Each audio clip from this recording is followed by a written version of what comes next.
What's going on, guys? It's Matt from Adventures, and today I'm going to give you a quick review of the SurRon Light Bee X and the SurRon Ultra Bee. Now, I've been riding the Light Bee for a couple of months now, and this is my honest opinion about it. It's a really fun little toy, and I'm going to get more into the details right now. First of all, as you can see, the Light Bee is a very small bike. It's just like a bicycle, just a little bit bigger. Whereas then, if you look at the Ultra Bee, that is much more like a normal size scrambler. For this review, I'm going to be focusing more on the Light Bee because it's the one I've been riding and I know more about. And I can tell you that it is super fun to throw about, very light, and it can take a hit. And I know I shouldn't have found it out in just 1 month, but I did. So first thing is how light and maneuverable this thing is. I mean, you can just grab it and pick it up. Not that hard, makes it very easy to throw around, and in fact that is why we have a motorcycle mount now attached to the back of Lexi, the Land Rover. So we can even go overland and have this bike with us. It makes it really easy that when we set up camp, that if we end up in a place that has some decent off-roading or a nice bit of gravel track, we can just go for a quick ride around the area. As for the size, I am 175 centimeters, and this is how I fit on the bike, very comfortably reaching the ground. The bars are a bit low stock, so you might want to raise them a bit.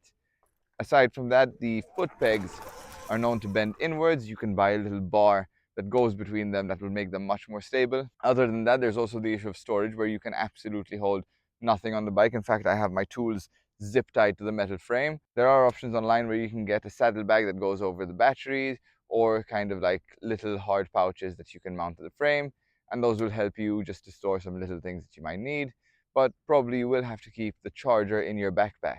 So you've got two modes when you buy this bike. You've got eco mode, which limits you to 45 kilometers an hour and accelerates very smoothly. It's a good way to learn. That is why you can use this bike even if you have a car license in most countries or the lowest level of bike license. Since it is an electric bike, you do get so much torque when you start, and that will let you shoot off, which can easily lead to popping a wheelie, and if you're not expecting it, flipping backwards. Then you've got the sports mode, and that allows you to go unrestricted depending on your bike. In some countries, the bike needs to be restricted legally, and it will still go only up to 50 kilometers an hour, but you get that added acceleration. In other countries, or if you simply cut the limiting wire, then you have unrestricted speed, and at a rider of about my weight and height, that's looking like 70 to 80 kilometers an hour.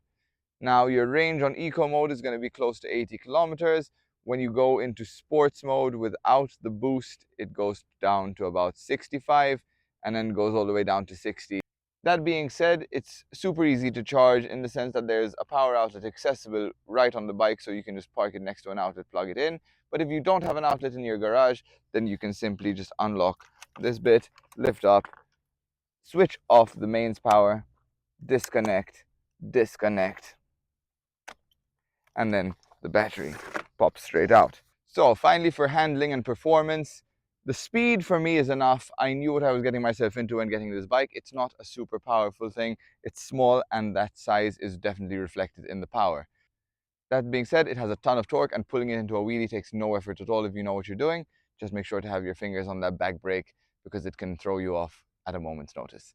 Aside from all that, it takes corners pretty well, even considering it's a dirt bike. The tires are pretty grippy and the brakes are decent too. Sometimes it does skid if you press the brakes too hard, especially because I haven't fully worn in the tires yet. Although, because they are off-road tires, they're not exactly meant for street use, so just be extra careful when you're riding on the streets. The shocks are also adjustable with preload and rebound, both for the front and back, which allows you to set the bike for your own weight. And although this bike can handle a wide range of riders, I would not recommend it for people who are, say, over 100 kilos. Alright, so as you can see, this bike is pretty capable on road and off.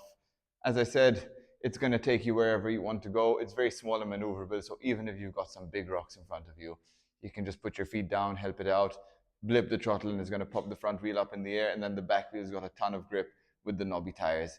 I've had a great time taking it around here in Pembroke for the day, and this just proves that you can even bring it into buildings, upstairs, whatever, and wherever, it'll be happy.